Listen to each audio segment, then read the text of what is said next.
Hello, everyone. I wondered what it was going to do then for a minute. It seemed to be circling round itself forever and a day. If you're watching live on LinkedIn, then hello to all of you lovely people out there. If you're watching live on anything else, then why are you there, especially on a Friday? Expect it from people on LinkedIn because they work 29 hours a day, 8 days a week. But everybody else, you should be down the pub by now. We have got two people as guests today, Henry and Emily. Thanks for joining us. I was told to contact you, Henry, by Rebecca, who I know, and she said you have an amazing story, and we wanted the whole point of Maz doing this show is to get people on who have got amazing stories, but perhaps the people who are not necessarily the most shouty about it as well. So I don't know. Do you class yourself as shouty? I've not seen you shouting around on LinkedIn, but let's find out a little bit more about you. So do take it away. Well, I'd say shouty is not one of our attributes. I mean, I could say that Emily's shouty, but that would be a lie. If I'm being honest, she's really not. But I mean, yeah, you say a story. We've certainly got a bit of a story, a bit of a life story. What would you like me to do? Would you like me to give you a big overhaul of how the last 5 or 6 years have gone? Yeah. Well, let's start with a synopsis as quickly as possible. And then what we'll do is we'll probably break into that and deep dive into various aspects of it, if that's all right. Go for it. Okay. We are open. Okay. So give us a synopsis. When did the story start? Or how did the story start?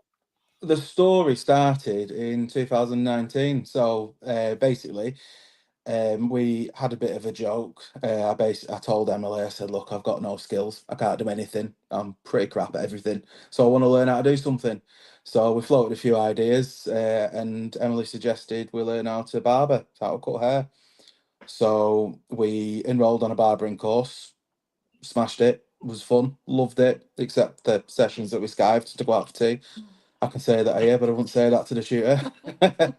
And we were cutting hair. I was practicing, and Emily noticed that there was a little mole on my neck, which had changed from a tiny little freckle to what looked like a bit of a cocoa pop. So she ordered me to get it checked out, which I did, and it was cancer. Wow. And that's the starting point of where we started. Yeah. What happened next?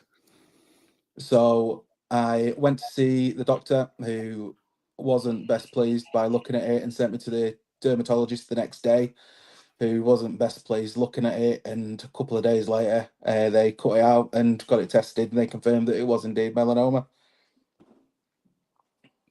Wow. Well, I mean, that's just the start. That's just the start, Graham. Yeah. Okay. What? There's a long journey ahead of this. So, do you want me just to carry on? Yeah. Just carry on. Indulge me. Yeah, you carry on, and I'll tell. We're butt in if we feel like we need to. No worries. Well, I'll carry on until Emily has her turn, because her turn comes up. So we had this cancer diagnosis to deal with. We still carried on cutting hair and got qualified, by the way. I shortly after that, so that was in September 2019. Obviously, COVID was around the corner, so that was pretty crazy. I lost my dad as well at the start of 2020, so that was another one to deal with at the time. So we got through COVID. You know, everyone remembers how fun and interesting that was. But we'll leave that there. That's another topic which I'm sure you've discussed. We'll fast forward to 2022. So we got married in August 2022, August the 13th. And everything was just normal, you know, it was totally cancer free, no concerns like that. You know, we're both working really hard, carrying on as normal, bringing up all 35 of the children. The 6, it feels like 35, we're outnumbered. So we carried on as normal, and then in the December of 2022, I had a routine surgery to get rid of the scar. The scar had been had been worked on a couple of times because it had gone keloid and it was really sore, really itchy. So I'd had that taken out 2 or 3 times. I can't even remember, if I'm being honest. And I had surgery, like I said, just a routine surgery, and they looked at my lymph nodes and noticed that they were pigmented in colour. So they decided to take a sample and then come back to me on the 23rd of December, which was really nice. So it was the best Christmas present. And told us that it had recurred again and it had spread into my lymph nodes. So I had to have some surgery in January. So I had surgery in January, which was absolutely horrendous, awful, really, really, really rough surgery that was.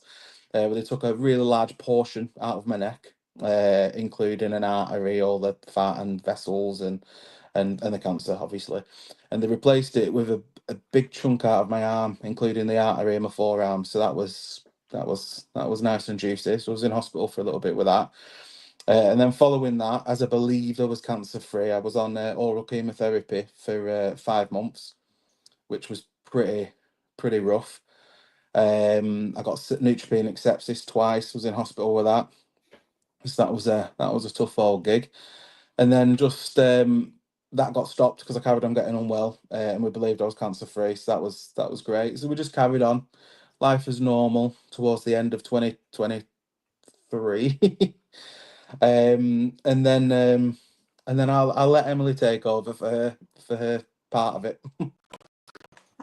So it was Christmas time. We were like, oh, because obviously the Christmas before was just terrible. Because at that point we didn't know. Yeah. They just said that he was having to go for his operation, that it spread into his lymph nodes. So we had an idea of what was happening, but not the full story. We just knew that he had cancer again, and it was a lot worse. So that Christmas was just awful, especially a couple of days before Christmas as well. We've got all the kids here just trying to pretend to be normal, and oh, it was horrible. It was. Yeah, it was really, We really. didn't tell anybody, nobody, not our parents, not the No, kids, nobody. we just didn't want to spoil it for anybody, did we? But yeah, so Henry had his surgery. He was poorly in between, but then I started to get quite tired and feeling a bit unwell myself. But I just put it down to working, looking after Henry, worrying about him. Um, and we'd gone on my work Christmas do, and I ended up leaving early because I was just shattered, and I was like, well, it's been an awful year. It's probably just all catching up on us. And Henry was doing a sponsored walk for Cancer Care, which is a local cancer care charity. He was walking up Mount Snowdon with some of his colleagues. So that was being organised for what date was it that you did it? I want to say the 16th of Feb, Sunday, Yeah, 16th of Feb. it was a Sunday anyway. So in between Christmas and Henry doing his walk, I'd gone to the doctors as I was bleeding when I went to the toilet. Didn't really think too much of it. Didn't for 1 second think it was anything serious. I just knew it wasn't quite right for myself, and obviously being really tired as well. So I went to the doctors. Thankfully, the doctor that I went to see in the first instance was really, really good, and she just sent me for tests straight away.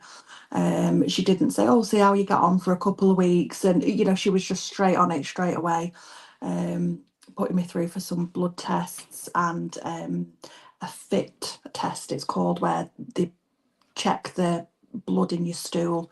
But I knew it was there anyway because I could see it. But I think it was.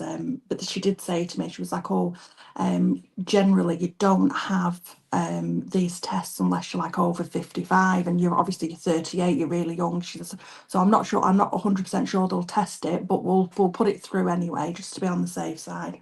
So I was like, "Right, okay, no problem." Anyway, it's come back that that there was uh, blood in the stool, and there was all sorts of levels were all over the place. So they said, "Oh, we'll put you through for a colonoscopy," which is basically a camera up to check your bowels. So that the day that I had that done was the day that Henry was doing his walk for Cancer Care. I wasn't particularly nervous about it or anything. I was just like, "Oh, it'll just be it."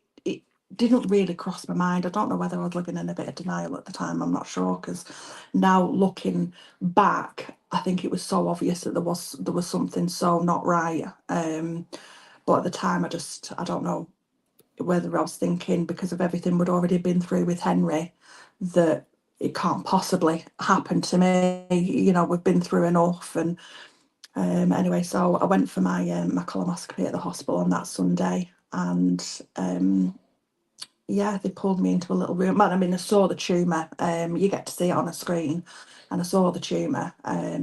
And I just knew there and then that it was just, yeah, it didn't look very nice. That image haunted me for a long time. And it still does now if I think about it.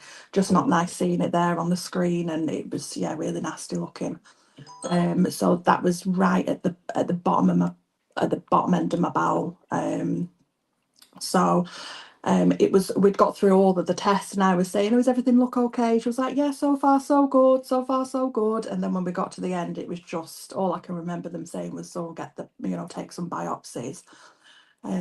So obviously when I got out the appointment, I rang Henry straight away, who was on his way home by this point. He'd done his sponsored walk, and they were all in good spirits. My dad came and picked me up, but they said, obviously, before you leave, we need to have a chat with you.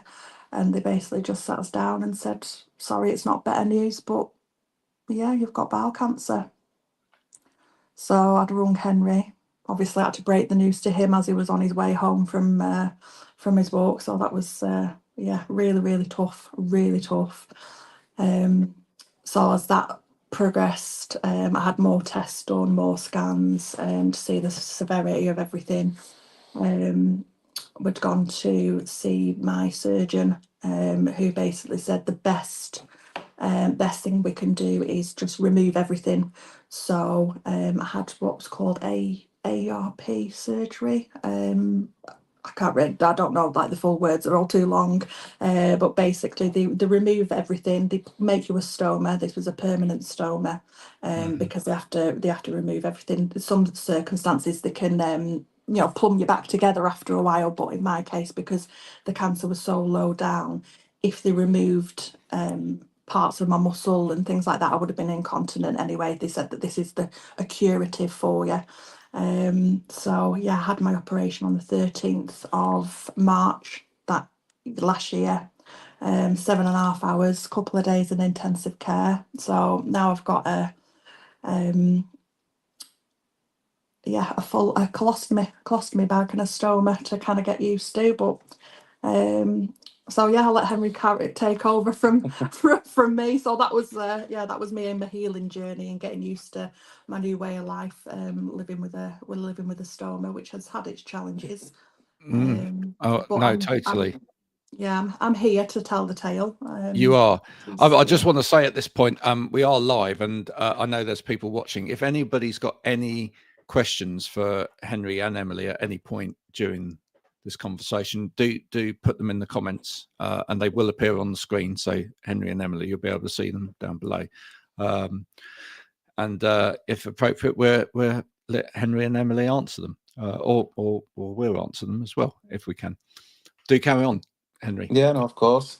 Yeah, so Emily's healing journey was horrendous. It was really bad. You know, I mean, mine was bad the year before, and hers was very bad last year as well. It was crazy how you can just go from one year to the next. You know, being together in a house with the kids, you know, one after another. There was times where ambulances were picking us up and stuff. You know, because of how rough things were. So the kids obviously would have found that quite traumatic. So Emily had her surgery in the March-ish time, and was healing for quite a long time after that. So we'll fast forward to August, September. I was sick of Emily having the limelight, if I'm being honest with you. I just wanted a bit of attention.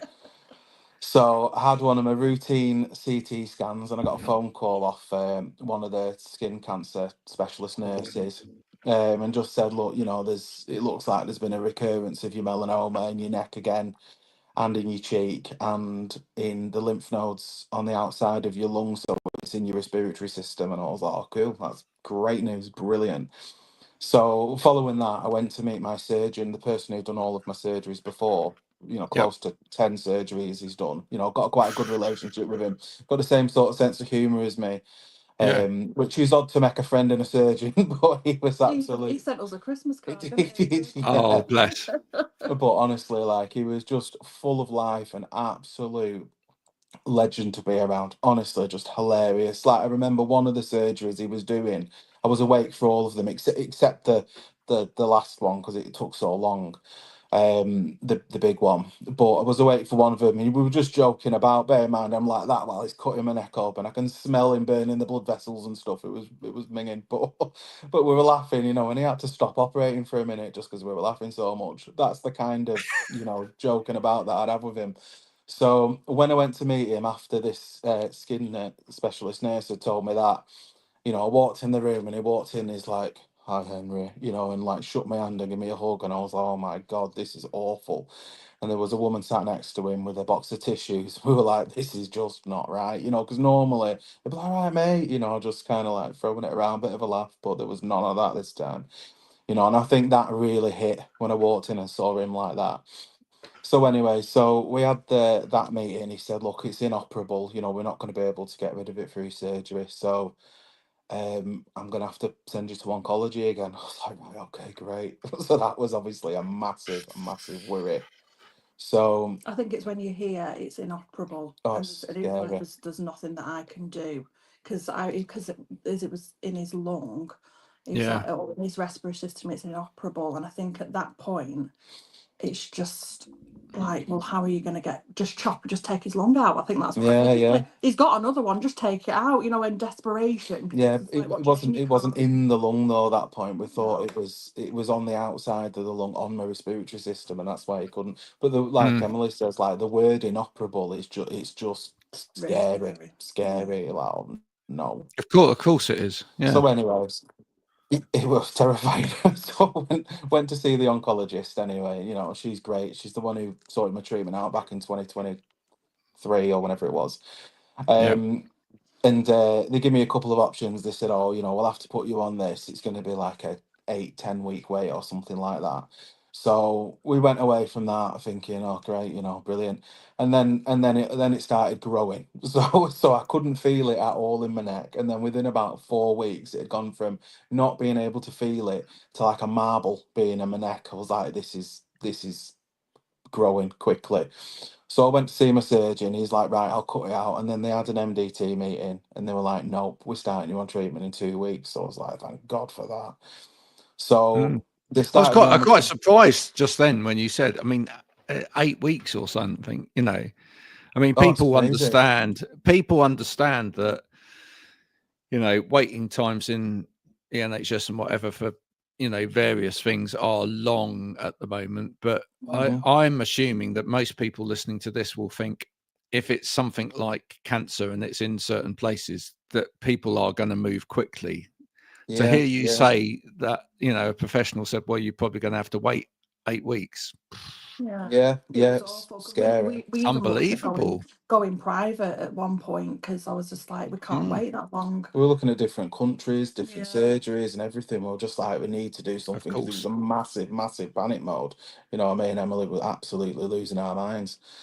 Yeah. But they fast forwarded it anyway, which was obviously really critical. And I mean, like, specifically with melanoma, I've obviously done my research. It can start to death within 6 weeks. That's how quickly it can spread and kill people. So obviously, Right. panic mode was full force. So Yeah. I started the treatment, immunotherapy. It's like intravenously. It's really nice. So I did that, and I completed the first. You have like dual doses at the start, like 4 courses of a really intense dual dose of 2 types. So that was harsh at points, but I've managed to finish all 4, which is apparently a feat in itself. But I had a scan after that, and it was absolutely unbelievable because, as far as we knew, it was literally on my respiratory system, neck and cheek, and then they told me it was on like one of my ribs on my right, my pelvis, my stomach, my neck in 2 places, in one lung, on the other lung, 2 places above my groin. They were just like, "What's going on here?" And she listed like 11 places. I was like, "That's pretty mind-numbing to drop on me. So I've just carried on with treatment. I had another scan. It showed that it shrank everywhere, and then I had another scan, and it showed that one of the tumours had gone, two of them had shrunk, and two of them had grown, and the other 5 or 6 were stable, which is crazily all over the place. And now just still having the treatment every 4 weeks, and I'm just waiting for my next scan at the end of the month. So that's where we're up to. Do you know what amazes me? You've told, both of you, you've told that story, and you've been incredibly brave telling that story as well. But was the amount of laughter from both of you as you were telling that story? How I mean, anybody listening to this, how you keep going? Do finding ways to sort of like continue to make each other laugh and whatever, is that part of how you manage to just keep going with all this? Absolutely. I think we're it is a coping mechanism, isn't it? The laughter around it, but it's obviously very, very serious, and we have had our moments where we've been, Of course, in bad ways. But I think when you're a parent as well, you've kind of the world doesn't stop spinning because you're having a bad day, that's for sure, and you've just got to get up sometimes and just get on with it. And that's what we do. We're both working full time. We've been working full time through it all, haven't we? I think I had about 8 weeks off when I had my surgery, and I was back to work. Henry's worked throughout all his treatment, just trying to set an example for our children as well, that can't let these things control your life. You just can't. You've got to live some sort of a life. What age are the children, Emily? What age are the children? They range from, the youngest is 10. That's Sam. Yeah, go on, do all the ages. Emily always gets me to do it, so I want her to do it. Go on, all the ages. Okay, we've got Sam. He's 10. It's our son between us. Henry's got 3 children to a previous marriage, and I've got 2 children from a previous marriage. Wow, you've got a brood. Okay. We do. And do you know what? We've spent the last both had a week off work this week, and we were going to go camping. And we had it all planned. We were taking them all, and we were all really looking forward to it. And then the wind and the rain came, so we've had to cancel it. So we've just spent about 3 days all together, just going out and doing bits. We went to an all-you-can-eat place day before yesterday. We just had a really, really nice time. We've not all been together properly for a while, because obviously the teenagers and they go off doing their own things and stuff nowadays. But it's been really, really lovely. And I said to Henry, I was like, this is what life's about. It's just, obviously we work hard, and we have hard times, and we're having a hard time, but still being able to work, bringing in income, and being able to treat the kids and go on days out and just enjoy each other's company. It's everything. It really is. I know it's a bit of an aside, but I'll bring it in because it will give you a bit of a respite, because telling that story is it's probably quite exhausting, as much mentally exhausting as much as anything else. But I did a post earlier this week, and Marianne sent me a message like the same day that it went out, saying, "God, don't some people take everything quite so seriously on LinkedIn?" Right? Because it was the post. Some things are deep and some things aren't deep. Yeah, exactly. It didn't need to be deep. It wasn't that deep. It was that image of a mum with a daughter at a restaurant and whatever, and she's saying to the daughter, "Say you're 12," and the daughter says, "No, I'm 13." Right, right, because it's like kids eat. Kids eat free if they're under 12 or whatever, or half price when they're under 12. And the amount of people that are going like, "That's fraud" or whatever, and it's like, oh my God, no, do you know what? You've never had. I mean, I've got 5 children. Marianne's got quite a number of children. Yeah, the thing is, anyone that's got a big family out there and there's and realizes they've got to stump up £100 for a breakfast or whatever. Oh yeah, has done something like that. I was gonna post back seriously on there, and I actually deleted it. I was going to post about, with my business, if somebody is struggling or whatever, then actually I would let them have it for less if it meant that they needed it. Yeah. Yeah, no, You know Same what? with families, you know, and then I just thought, you know, I can't be bothered. I deleted it. I just thought I can't be bothered with the row that's going to come at it from that, so I deleted it. So the thought was there that I was going to delete it because, you know, rules are There's there always to be. there's always going to be somebody who's going to be offended by anything, isn't there?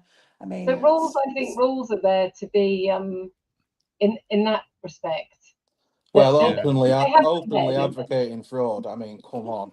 Yeah, That yeah. is unreal. But both Unbelievable. of you, do you get a little bit tired sometimes of? I mean, I was saying to Marianne this morning about there's a post that's doing the rounds at the moment, which I think is basically marketing. It's not. I don't think the story's real, and yet it's getting a lot of traction because people think it's real, right? And I think there's a lot of naivety online when people share stuff. They share stuff and they manufacture a story to get empathy and whatever. But for people like yourselves who are actually going through shit, right? And it's, you know, this is real life, etc. Do you look at some of this stuff sometimes and just go, really? Yeah. You know? Yeah, I do. But then at the same time, I think everybody's got their own limit of things that they're able to cope with. You know, if somebody's going through something, they're just like, it's so insignificant to what somebody I know else what is you mean. going Some through. people, if their chewing gum loses its flavour, then that's the end of their world. Yeah.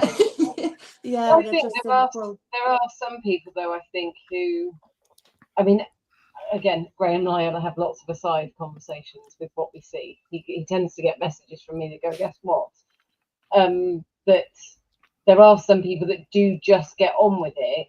Yeah. You know, I lost my dad to suicide. I've got a son that's got heart conditions, and it does annoy me slightly when you aren't somebody, and Graham knows me, I'm not somebody that would ever want to share something for like a personal gain. I can tell you'd be the same. Yeah. But when you do want to share because it's world this day or that day and it's something that you've experienced, Yeah. you bare your soul. I'm absolutely me online, but there's also things that I don't gratuitously share because I'm not just going to share them, you know. And there's times I've shared things about my dad's story, about my son, and then it doesn't get seen through all of the noise of the other people that have got these perfect stories that all of a sudden knew somebody that knew somebody that this or that or the other. And you think, hang on a minute, you've never talked about this before. And then it's not about even getting sympathy because you'd be the same. Even if people offered it, you'd be like, I don't like, just let us get on with it.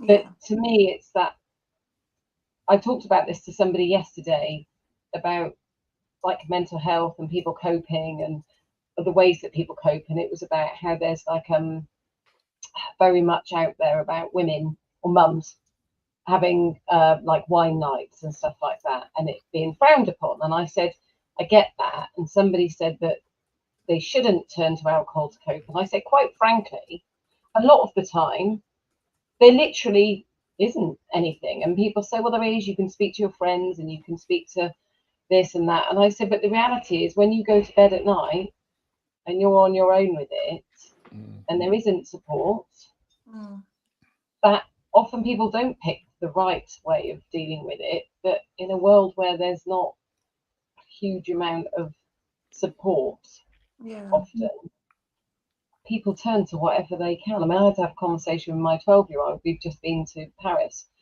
and we saw lots of things. And I said, you know, that saw homeless people and we had conversations. And I said, you know, not everybody has that, or people go from having a job to losing their job to losing their home to then being on the street and not being able to get a job because they haven't got an address. Great holiday chat, that, isn't it? But well, you're educating your it. child, aren't you? You know, Exactly, and I think what's really important is to understand is that everybody has different, you know, perceptions and perspectives of things, don't they? You know, and it's quite easy, like I use that as an example, to look at a homeless person and just think, you're not getting any of my money, you're going to go buy a can of beer. You know, and on the other side of things, like you say there, it's important to sort of coach and, you know, mentor your kids into understanding that perception is just, it deviates massively, because if you have that idea that it's their fault, this is this, that is that, then, they can be wrong quite easily. And it's important that they're sort of able to empathise and understand, some things aren't other people's, that aren't their fault, and things do just happen to people out of their Yeah, control. I think we were saying when we went to McDonald's to go and get a drink, and there are other places available to obviously buy food from. I hadn't had a cup of tea in 4 days. And I was desperate. So before we got the coach home, and they do a donation thing for Ronald McDonald House, and I'm an ambassador for them because they helped us. So anyway, Oliver looked at it. It was really funny because I went to round it up, and then he went, oh, and then he saw what it was, and as soon as he realised it was something that was close to home, he was kind of okay about it. And then I said, well, it's the thing is though, you can't support every charity, can you? Because you can't. But I said it's really important. I know for me, if I've got friends that have got or want support with things, I've done lots of stuff for charity. I will do it because I'm doing it for them, because it means something for them. But I think it's really important, like you say, to teach kids, because we've just gone away, and I was quite astounded by, and it really hit home when you said about being with your kids. You didn't go and do what you were going to. We had an impromptu trip away. We've had a hard time recently. Some people will look at it and go, look at those two. Haven't they had a nice time away? But the reality is that I did it because I kind of felt like I needed to with him. But I said no to the ears. The ears you can get at Disney. Yeah. And I said no. And actually he thanked me for it, because we spent on something else. And I watched so many other families spending all this money, probably trying to show their kids that they care about them. And yet my son said, I'm just grateful that you bought me. I know that you've had to take time away from work, and I know it costs money. And hearing your story, do you know what? Kids don't want this stuff. Of course they'll have it if you give it, but they don't want that. They want you. They want your, Yeah. They want their mum and dad. Yeah, no, it's true. It is. So we've had, like I said, you get a lot of parent guilt, especially when you're not well, and you're exhausted, mentally and physically just exhausted, and you do get massive parent guilt, because weeks pass, you're like, I've not even done, I've done nothing with them, and you feel awful for it. But I took our little fella to the park the other day there, just for a kick around with his football. He said he had the best days ever, in his life, and all we did was kick a ball around the field for 5 minutes. I was exhausted, but he was like, "Oh, you've got messy skills, Mum." Skills. When I hear that kind of stuff, Graham's much like we don't have a massively extravagant lifestyle, but I think I remind myself back to when I was young, and I think I didn't even see my parents eat. So the times that parents feel guilty because they're not doing things with their kids, and you see stuff on social media, oh, they're at the table with their phones and stuff, and I think we went out for a meal to the Bernie or something when there was a voucher for our birthday once a year or something like that, and actually that was it.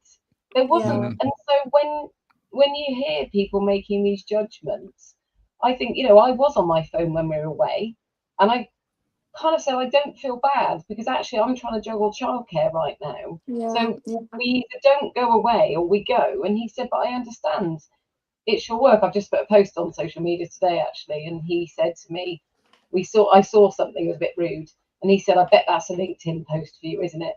And I said, yeah, it is. But I do think, though, that society, but is it social media, have created this whole idea about what perfection is, and I bet your children will be far more rounded and get far more back as adults. I hope They will. So. They absolutely will, because they will take that forward. Our son, the one that we've got together, he had some play therapy with cancer care. It's not something we thought he massively needed at the time, but I thought I'd sooner get him something in case he starts to struggle. He did spend a lot of time at school wanting to be at home, from his reports and his teachers and things. He just wants to be at home with his mum and dad. Because I mean the poor little they've all been through a lot with one thing or another. So we got him play therapy and he absolutely loved it. And on a Thursday, he used to come out of school early and he'd tell everybody, "I'm going to therapy now," and he'd wave to his class. Yeah, just didn't mind at all, and all his friends were just like really supportive of him as well, because you don't want it to be a taboo subject for that age. Like, oh, he's going to therapy, and he absolutely loved it. They were fantastic with him. That's great. And she did say after he'd finished, I think it was like a 16-week course. She gave us some feedback. She said, unless it's a safeguarding issue, we won't really share what we talk about unless I feel like we have to. It's just between them two, like build up the trust between them. So hopefully it'd open up to her and things if he needed to. And she said that it was for his age, how empathetic he is. She said it's almost unheard of with children his age. He's just so understanding and really. He's just got a lot of empathy, doesn't he? And he's a lovely boy. He's a lovely boy. He is. He's unbelievable. Like, for example, when Emily was healing from her surgery, he'd be the first to like walk up to her and just like hold her back and be like, "Are you okay, mum? Are you okay, mum?" If she's struggling to walk around, or when I was ill after my surgeries, I got really ill one night. We had to ring an ambulance at 3 o'clock in the morning, and he bloody woke up, didn't he? When paramedics were here, oh no! And he was like, "Oh, you okay? You okay?" And I'm like, "Just gonna go get checked, just trying not to fall over." And then I went to hospital, and he's like, "Oh, mum, just want to make sure you're okay. I'll stay in bed instead of dad." He just really, really, he's just got a really caring nature, and they all have. They're all really understanding. And we're hoping that because we've been like that, and we've obviously persevered with things. I mean, Sam wanted to be at home with us. We weren't even at home. We were at work, so he would have had a boring time. But they've all sort of got that caring nature, and I think because it's not all just been unicorns and rainbows and we all just have days out and all that, there's been quite long periods of time where we've been pretty bedbound, and the kids like I'll touch our youngest again, there was a period of time where he would have to put my socks on, I couldn't even put my socks on, because of the surgical procedures, so I think they just learn through bad things as well as conventional academia, learning through experiences. I think they learn in ways that they can't learn in any other way. I mean, our eldest, he's 12, and he's 13. He was diagnosed at 5 months, and obviously he had to go to hospital because they said it's inoperable. What he had was, and then they found out there was something else. And I remember just having this child and just going, "There isn't anything we can do. They can't do anything for him. They can't do anything." And just then having the eldest child, and then knowing we couldn't go anywhere, couldn't take the youngest anywhere, and the other one would have been going to play parks and stuff, which was a no-no. It was a no-no. And just that whole guilt with all of that. And I found out afterwards he didn't even like going to soft play anyway. So that was a parent assumption anyway. Yeah. But just then sort of, and like you say, just having that time for him, because a lot of people would have focused on the baby and as he got older. And I said, but actually and my friends were really good at making sure that he was thought of as well, because I said, and I think I've heard this, I don't know because I've not been there, very fortunately, with cancer, it's the other people that feel that they don't get the support. And so for him to have that therapy, like with Samuel, we didn't really get very much, but I made sure that he was a big part of it as well, because we found out later down the line that we would let him have his days off when Oliver had his scans, because he said he couldn't concentrate at school because he was worried about what we'd say when he got home. Oh. So they just have the day off and come with us, and we'd go to IKEA and go and have lunch and stuff. Because what was the point? He was not going to concentrate anyway. And I did feel like, I don't know for you what school has been like, but it did feel a bit like it was, we had to keep reminding them it wasn't him that went through it, his brother did, but he's been there in it all. Yeah, he's been part of of it all. Yeah. But I mean, the schools have been brilliant. I mean, my eldest, she's nearly 21 now, so it's I think it was Henry more when Henry first had his cancer, where she was. No, I think they've all struggled at school in one way or another. But the schools have always been really supportive, haven't they? They've been, Yeah. they've been great, really. I mean, Sam's school especially have been really good with him. But we didn't tell Sam when I got cancer. We didn't tell him at the time, just because I couldn't. It's just one of those it's just one of the worst things you have to tell your children. And it just wasn't something, because I know what he was like with Henry. He was just so worried, and I couldn't do it to him. So I told the school, I'd explained what was happening. I said, I'm going to go for quite a big surgery, and I just wanted to kind of let you know, but I don't want Sam to kind of know he knew I was going for an operation. I just said I had a poorly tummy. And it wasn't until I'd healed and I was home and things were better that I explained to him, what had actually happened, and why now I've got a stoma. But he doesn't like the stoma, does he? He doesn't like the stoma at all. He's like, oh, if I've ever like having a little bit of bag free time, he's like, oh, put it away. It's a good tactic if we want to get rid of him now. Yeah, it's just like, at time I've got to change my bag and he'll run. Tell everybody what this journey has led you to do, because you've recently sort of poured all of the journey and the energy into something. I think we appreciate each other a lot more. We've got a very strong bond, if you will. It's like I kind of understand him and he understands me. All cancer formed. Yeah. Yeah. I mean, we were great together before all of this, but it's almost like it's a bit cheesy, but we were meant to be, weren't we? That's so cheesy. It is cheesy. I like it. Well, it's better than this is far better than your Love Islands, isn't it? Tell us about the book. In addition to that, like, there's been a lot of we both work, quite stressful jobs, and our, genuinely, since all the cancer stuff into the worst of it, our careers have actually flourished. We've put a lot of not attention into it, but we've got a lot of care into what we want to do in life and what we want to achieve to set a real good role model for the children, and we've also put a lot of priority into investing time into ourselves and the children, like little get-togethers and holidays and whatnot, which it was just never really a priority. It was just, let's just crack on and just live day by day, but we sort of try to plan things and just sort of appreciating time and people a bit more. And I think that's probably the best lesson that we could have taken from it all, even though it's still ongoing, obviously, for a long time, it's going to be ongoing. But yeah, like you said there as well, one of the things that's come out of it is I've spent a lot of time writing a book, which is something that I thought about doing a couple of years ago when I was in my last battle. I read a self-help book and found it really interesting. I thought I'd love to write one day, and this time, because it's been absolutely hell, if I'm being honest with you, it's been a really, really, really good distraction. Nice bit of downtime for Emily as well, with me leaving her alone. And just I'm doing my book again tonight, Emily. I know, it's like, when are you writing another book? Go away. Well, Emily, you can get your bag out and make him go away and everyone else. I'm not bothered about that.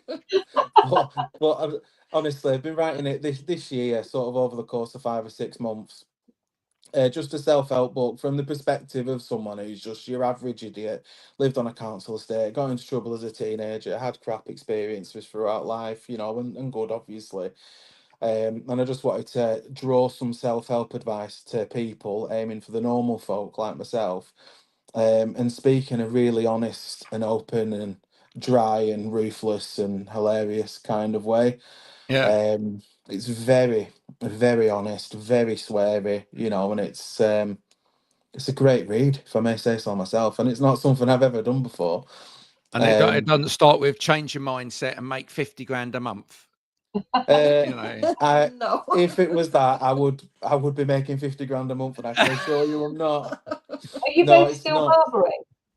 No, we're not barbering at all. I did it for a while, alongside my full-time job, but it just when I got ill back in 2023, there's just no way I could have done it. One of the surgeries was so significant on my arm. There's just no way I could have cut hair after that for a long period. And What do priorities you in both full. do? What do you both do? I'm an office manager for a logistics company. And I'm a manager of a children's home. Well, a couple of children's homes. That's my background. Sorry? Background social care. My background social care, and I worked in children's homes. as Oh, well. right. Wow. No I way. know it well. I know it well. Yeah. Yeah, it's fun to say the least. I I was couldn't gonna do it. say, yeah, yeah, it's interesting to, it's funny actually because I was making reference to this to someone the other day about how you see a lot again on social media because that's where we see stuff, and there's times, and I was watching Emmerdale, and I was saying about the girl that had run away, and I said it's funny because I have had privilege. I don't mean I've got privileged upbringing, but it is by some standards, you know. I didn't. It's not. And I said, but when you've worked in that system, so I've worked in mental health, elderly, all sorts, children's, you get stuff that some of these kids go through, you know, and when you Yeah. see kids, a girl of the age of 12 that I looked after that would be running off, I knew what was happening when we'd have to follow them, and she got pregnant at age 12, you know, and it was because her mum was, you know, and it's just horrific. And I think you see the world in a way. I know what it was because I quite often see conversations out there, and I will be the but person who will try to, I'll catch myself sometimes if I'm being judgmental purely because we come at it from our own being, don't we? And Yeah. I think that having worked in lots of different sectors and seen how other people live, when I hear people make judgmental comments, and I've heard people do it around suicide as well, I will catch people on it and I'll say, hang on a minute, not in a horrible way, but just you know, because I think we all need to be open to be learning. And like you say, when you've worked in those environments and you've seen what some young people face Oh, through yeah, no fault of their absolutely. own, they're just doing their best often. And I have to say, and you'll probably agree, some of the most lovely kids I've ever worked with have been the ones that been in the children's homes, and I've taught as well, and they just kind of want to be seen and appreciated and loved. Remember one kid I worked with, and he would spit when we were walking out, and I said every time, I'm not going to walk with you and buy your mum's birthday card if you don't. And he'd try it, and he said, you're meaning that, aren't you? And I went, yeah, absolutely. In the car, he kept switching the CD off, and he went, I can't ever win with you, can I? And I went, nope, not at all. And when he left, I said, you must be ever so sad. And he said, oh, sorry, I said, you must be really pleased I'm leaving. And he said, no, I'm sad. He said, and I said, come on. I said, I'm really like hard on you. And he said, but it's because you can. Yeah. And I think This is that it. thing with the parenting thing. So even with you, with your kids, it must have been quite easy to probably give in to things. I give in. I love saying no. I'm guilty, but he's just like, no. And they don't. And once Dad said no, that's it. It's no. When I say no, it's asked me 3,000 times until I change my mind. I'm like, oh. I bet some of that's your work though, Henry, because I'm like it. The years I said no to, I went, I can't bring myself. If you have them, I need them. Then that'll be 60 euros, and Yeah. that's quite a lot of money. And I think when you've learned to say no to kids that you felt like you could have said yes to, but you see what good it does, it makes the no a little bit easier. Yeah. Kids are I very don't good at mind it. finding which adult says yes and which one says no, though, aren't they? Oh yeah. Really That's good true. at that. Really good at that. And So go on. yeah, I was just gonna say, just touching back on earlier, you're not getting £50,000 a month out of reading this book. Well, do we want £50,000 a month out of reading any book? The Wouldn't mind thing it. is that, well, look, the thing is that most of these books that offer any of these things are a false chalice at the end of the day. Yeah, of course, I agree. Work for one person, it Yeah, doesn't mean it'll work for but everybody. the reality is, even, and this is the whole of all of what this is about, and you see it out there, and it's the same as we were saying, that you would downplay your story, so to speak. You're not shouty people, but actually you're the exact people that should be being heard, and people should open their ears and eyes and hearts to that, because the people that sell their books and really shout about it probably haven't got a huge amount to actually be shouting about. And that's the irony of it, is that the people that, even if you could make 50, you'd probably still then say, who else can we help with that? Because that's exactly the sort of people you are, and that's the reality of it is. And that's like the people we get on this show are usually the people that are people that have got amazing ideas. The one guy came on and he developed something, and his it was actually for like systems in care, recording. A lot of it was in children's homes and stuff like that. So if there's been incidences, he'd wanted to develop it, having worked in the system, and wanted to do this app. It was too expensive. In the end, his wife died, but she said, I want you to use life insurance money to actually move this forward. And it was so moving, wasn't it, Graham? I met him at an event, and I look at people like that, and I look at other people. A friend of mine's got something that she's been working on for 12 years, and the investors want to come in and now take over the shares. And you just think, these people are the people that are behind it all. And there seems to be people that want to make money out of it all. And you think, really? Always. Henry, Emily, thank you so much for coming and joining us today. Is your book out? The name of the book, so that people can, and where can people get it? I've got a copy of it in front of me, which I'll show. I hope it's not too explicit, Graham. No, it's fine. It's called Get a Grip, Mate. Get a Grip, Mate. Oh, nice. And it's only available on Amazon. And it's worth mentioning as well that a very large portion of royalty from the money that I make is going to be donated to cancer care. Of course it is, because you see, because you're a decent human being. I'm not in the interest of making loads of money from it. I'm in the interest of it sharing helping a little bit of my insight in hope that it helps other people. And when it eventually comes from Amazon, any financial sort of input, I will be donating a very large portion of it to cancer care. Cool. Well, we'd love to see it go to #1. So that'd be amazing. Yeah. If nothing else, just so you know that more people get to hear your story. And if it helps some people along the way as well, that'd be absolutely amazing. So folks, don't spend money on a certainly don't spend money on my pretend self-help book, which I've been posting about on LinkedIn. It doesn't even exist, and it's a complete load of tosh. But do spend money on Henry's book, because it's been written heartfelt by the sound of things, and actually you might actually learn something. So money well spent. We will put the link to the book alongside this, so that you can share it along your platforms as well, and hopefully we get people buying it. That would be marvelous. Thanks a lot. Are you on LinkedIn? Are you on Yes, LinkedIn? yeah, absolutely. He's on LinkedIn. Yeah. Emily, are you on LinkedIn? I know I've connected to Henry. Are you on LinkedIn or not? No, I did have it a few years ago, but I just found that I was never really on it, so I just deleted it. But maybe I should. Maybe we can help you with that. Yeah, okay. We can help you with that. Well, that's what we do for a living. We can certainly help you with that as well. We will be back same time, same place next week, or actually probably a different time. We'll probably be earlier next week, but we'll be back on Friday next week. But Henry, Emily, thank you so much for coming and sharing today. I'm so glad Rebecca got in touch and asked us to speak to you. What an incredibly moving story, one that's ongoing. But look, we wish you all the best. I'd love the fact that you've come together as a couple through all of this, that you're strong with your family, that your children are supportive as well, and it sounds like you've got a really lovely family there, and that's what it's all about at the end of the day.